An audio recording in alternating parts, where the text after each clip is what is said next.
Адамның құқығы мен бостандығы мемлекеттің негізгі тірегі. Оқу мақсаты: мәтін мазмұны бойынша дайындалған сұрақтарға болжам мен жауап беру, түпнұсқа мен салыстыру, салалас құрмалас сөйлемдердің мағыналық түрлерін ажырата білу, түрлендіру. Ең алдымен мына сұрақтарға жауап іздеп көрейік. Адам құқығы дегенді қалай түсінесің? Олардың адам өміріндегі маңызы қандай?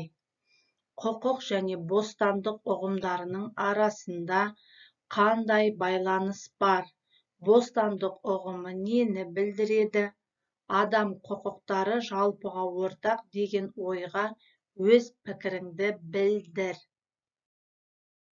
Тілдік бағдар: салалас құрмалас сөйлем. Салалас құрмалас сөйлем ыңғайлас салалас, себеп-салдар салалас, қарсылықты салалас, түсіндірмелі салалас, кезектес салалас, талғаулы салалас болып, мағынасына қарай 6 түрге бөлінеді. Оның ішінде біз бүгін ыңғайлас салаласты өтеміз. Ыңғайлас салалас жалғаулықты және жалғаулықсыз болып екіге бөлінеді. Яғни жалғаулықты да, де, та, те және әрі шылаулары арқылы байланысады. Ал жалғаулықсыз, мысал келтіретін болсақ, сағыныш бар дүниеде жұбаныш бар, көңілде көтеретін қуаныш бар. Яғни Абайдың өлеңінен мысал берілген. Нақты мәлімет 61-ші беттегі ережеде бар. Тыңдалым: біздің елімізде тәуелсіздіктің алғашқы күндерінен бастап азаматтардың құқығы мен бостандығының сақталуына жете маңыз беріліп келеді. Конституциямыздың 1-ші бабында адам құқықтарын сақтау нормасы бекітілді де, 30-шы бап түгелдей азаматтардың құқықтарына, бостандықтары мен мүдделеріне арналды.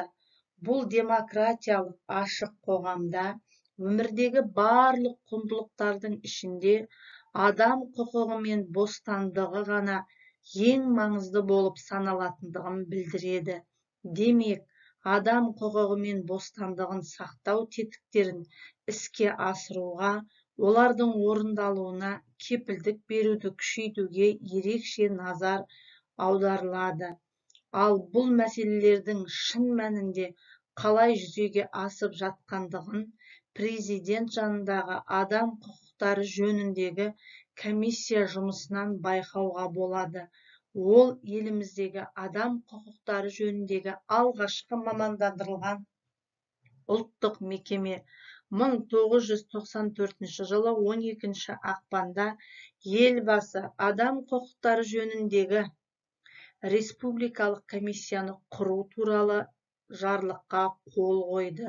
Осы кезден бастап адам құқықтары жөніндегі комиссияның жаңа ережесі бекітілді және жұмыс істейтін болды.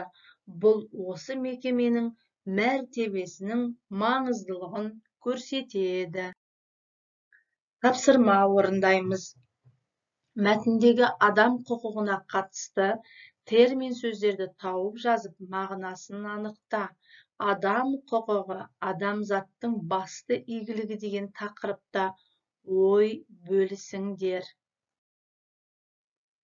Енді бағдаршам әдісі бойынша бүгінгі сабақты қорытындылаймыз.